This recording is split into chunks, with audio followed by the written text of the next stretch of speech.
కౌశిక్ వాళ్ళ నాన్న రైల్వే స్టేషన్లో పనిచేస్తూ ఉంటాడు. ఇంకా తను ట్రాన్స్ఫర్ అవ్వడం కొత్తేమీ కాదు. అయితే కౌశిక్ డిగ్రీ ఫైనల్ ఇయర్ చదువుతున్నాడు. అనుకోకుండా వాళ్ళ నాన్నగారికి ట్రాన్స్ఫర్ అయింది కాచిగూడ రైల్వే స్టేషన్కి. ఆ స్టేషన్లో స్టేషన్ మాస్టర్గా జాయిన్ అయ్యారు. కౌశిక్ వాళ్ళ నాన్నగారు రాజీవ్. వాళ్ళకి ఉండటానికి ఒక ఇల్లు ఇచ్చారు గవర్నమెంట్ వాళ్ళు. ఇచ్చిన ఇల్లు వాళ్ళకి నచ్చకపోవడంతో ఆ రైల్వే స్టేషన్కి దగ్గరలో ఒక ఇల్లు అద్దెకు తీసుకున్నారు. ఆ ఇల్లు చాలా పురాతనమైంది. కానీ వాళ్లకు ఆ ఇల్లు అన్ని విధాలా అనుకూలంగా ఉండడంతో అక్కడే ఉండాలని వాళ్ళు నిర్ణయించుకున్నారు. ఒకరోజు కౌశిక్ తన క్రికెట్ కిట్ని ఒక బ్యాగ్లో సర్దుకొని ఆ ఇంటి వెనకాల ఉన్న స్టోర్ రూమ్ వైపు నడుస్తూ ఉన్నాడు. అది చూసిన కౌశిక్ వాళ్ళ అమ్మ, "నువ్వెందుకు ఆ రూమ్లోకి వెళ్తున్నావు? ఆ రూమ్లో ఓనర్ గారి తాతగారి వాళ్ళ వస్తువులన్నీ ఉన్నాయట. ఆ రూమ్లోకి ఎవరిని వెళ్ళొద్దని చెప్పారు ఓనర్ గారు. సో నువ్వు నీ వస్తువులన్నీ ఇంకో రూమ్లో పెట్టుకో" అని చెప్పింది అమ్మ. "సరే అమ్మా" అని కౌశిక్ తన వస్తువులను వేరే రూమ్లో పెట్టుకున్నాడు.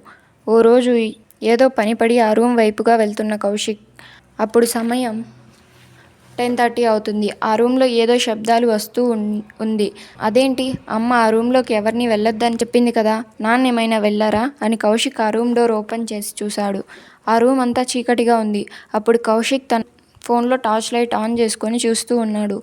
అక్కడంతా వింత వింత వస్తువులు కనిపిస్తున్నాయి. అప్పుడే కౌశిక్ వాళ్ళ అమ్మ పిలిచినట్లు అనిపించింది. ఇక కౌశిక్ ఆ రూమ్ నుండి బయటకు వచ్చి డోర్ క్లోజ్ చేసి వెళ్ళిపోయాడు. ఆ తర్వాత అందరూ భోజనం చేసి పడుకున్నారు. కానీ కౌశిక్కి నిద్ర రావడం లేదు. తన మనసులో ఆ రూమ్లో ఏముందో చూడాలనే ఉంది. అందరూ గాఢ నిద్రలో ఉన్నారు. కౌశిక్ ఆ రూమ్లో ఏముందా అని లేచి మెల్లగా నడుచుకుంటూ వెళ్ళి ఆ రూమ్ ఓపెన్ చేశాడు. ఆ రూమ్లోకి అడుగు పెట్టాడు. అక్కడ ఎన్నో వింత వస్తువులు ఉన్నాయి. అక్కడంతా వింతగా ఉన్న వస్తువులు, ఒక నిలువు అద్దం కూడా ఉంది.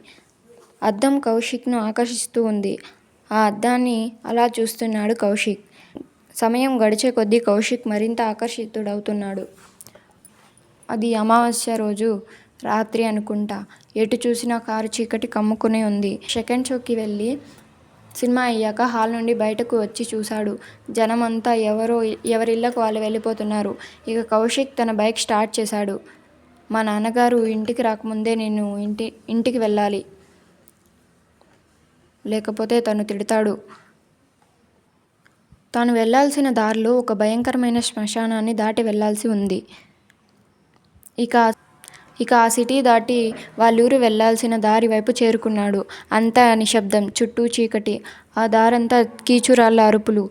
ఇక ఆ దృశ్యాలన్నీ కౌశిక్ గుండె వేగాన్ని పెంచుతున్నాయి. ఇక కౌశిక్ గుండె వేగంతో కొట్టుకుంటుంది. ఆ ప్రదేశం అంతా చీకటిమయం, నిర్మానుష్యంగా కనిపించింది.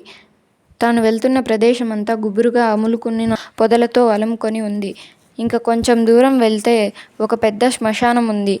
ఆ శ్మశానంలో అర్ధరాత్రి ఒంటరిగా ప్రయాణించిన వాళ్ళు ఎవరూ బ్రతికినట్టు లేరని అందరికీ తెలిసిందే. ఆ విషయం కౌశిక్ కూడా తెలుసు. సో ఇంకా ముందుకెళ్తే ఏమవుతుందా అని అతని ఒంటి మీదున్న రోమాలు నిక్కబొడుచుకున్నాయి. అతని శరీరానికి ఏదో చల్లని గాలి తాకింది. ఆ గాలి తాకగానే అతని శరీరం పట్టు తప్పినట్లయింది. అంతలోనే అతని బైక్ ఆగిపోయింది. ఇక బైక్ ఆగిపోయేసరికే అతనిలో అంతవరకు ఉన్న భయం రెట్టింపయింది. ఇక కౌశిక్ చుట్టూ చూస్తున్నాడు. అప్పుడే కౌశిక్ను ఎవరో తాకినట్లు అనిపించింది. అతని శరీరం భయంతో వణుకుతూ ఉంది. ఇక కౌశిక్ వెనక ఎవరో మాట్లాడుతున్నట్లు అనిపిస్తుంది. అదెవరై ఉంటారు అని చూడాలని అనుకున్నాడు. కానీ అతని ధైర్యం చాల్లేదు. ఇక కౌశిక్ భయంతో ఇక్కడ నిలబడిపోయాడు. ముందుకు కదలడం లేదు. అతని కాలు ఎవరో పట్టి కట్టేసినట్లు అక్కడే నిలబడిపోయాడు. అంతవరకు భయంతో ఉన్న కౌశిక్ చుట్టూ చూశాడు. అప్పుడే అతని శరీరమంతా ఏదో శక్తి ఆవహించినట్లు అయింది. తన హృదయం భారంతో నిండిపోయింది. అప్పుడే కౌశిక్ ముందు ఏదో నల్లని ఆకారం వచ్చింది. అది ఎలా ఉందంటే రోత పుట్టించేలా ఉంది. ఇక కౌశిక్ ఆ రూపం కాళ్ళ వద్ద మోకరిల్లి కూర్చున్నాడు. ఆ భయంకరమైన రూపం కౌశిక్ని తన వెంట రమ్మని సైగ చేసింది.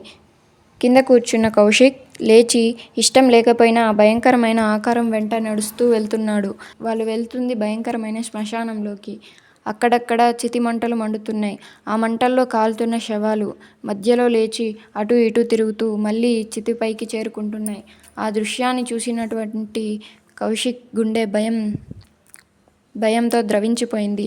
హృదయ వికారమైన అరుపులతో ఆ శ్మశానం మారుమోగిపోతుంది. ఇంతలో ఒక శవం చితిపై నుండి లేచి నెమ్మదిగా అడుగులు వేస్తూ కౌశిక్ వైపు వచ్చి అతన్ని గట్టిగా చుట్టుకుంది. ఇక అదే సమయంలో కౌశిక్ మొహం కూడా వికృరూపంలోకి మారిపోతుంది. మారుతున్న తన మొహాన్ని చూసి కౌశిక్ వింత వింత రోదనలు చేస్తున్నాడు. అతని అరుపులతో ఆ రూమ్ అంతా ప్రతిధ్వనిస్తుంది. కొంతసేపటికి అతని అరుపులు అతని తల్లిదండ్రుల చెవిలో పడ్డాయి. ఇక వెంటనే వాళ్లకు మెలకువ వచ్చింది. అవి కౌశిక్ అరుపులని గ్రహించి తన రూమ్ దగ్గరకు వెళ్ళి చూశారు. కానీ అక్కడ కౌశిక్ కనిపించలేదు. అతను స్టోర్ రూమ్ నుండి అరుస్తున్నాడని తెలుసుకొని అక్కడికి వెళ్ళి చూశారు. ఒక నిలువు అద్దం ముందు కూర్చుని ఆ అద్దం వంక చూస్తూ అరుస్తూ ఉన్నాడు. వెంటనే వాళ్ళిద్దరూ కౌశిక్ వద్దకు చేరుకుని అతన్ని గట్టిగా పట్టుకొని, కౌశిక్ ఏమైంది అని అడిగారు. అమ్మ, నా రూపం మారిపోతుంది, ఆ శవం నన్ను చుట్టేస్తుంది అని అంటున్నాడు కౌశిక్. అప్పుడు వాళ్ళ అమ్మ నాన్న అతన్ని బయటకు తీసుకొచ్చి నీళ్ళతో మొహం కడిగి, నీ రూపం అలాగే ఉంది, ఆ అద్దంలో చూడటం వల్ల నీకు అలా అనిపించింది. అసలు నేను ఆ రూమ్లోకి వెళ్ళొద్దు అని చెప్పానుగా, మరెందుకు వెళ్ళావు అని అంది అమ్మ. ఆ డోర్ తాళం వేశారు. తన తప్పు తెలుసుకున్న కౌశిక్ ఆ రోజు నుండి ఆ రూమ్ వైపు వెళ్ళడం మానేశాడు. కౌశిక్ స్టోరీ విన్న తర్వాత మీకు సందేహం వచ్చి ఉంటుంది. ఇంతకీ ఆ రూమ్లో ఆ అద్దంలో ఏముంది? ఆ అద్దం ఎందుకు ఇతన్ని ఆకర్షణీయం చేసింది? ఒకవేళ మీరంతా తెలియని ప్రదేశానికి వెళ్ళినప్పుడు అక్కడి వస్తువులు ముట్టుకోవడానికి ప్రయత్నిస్తారా?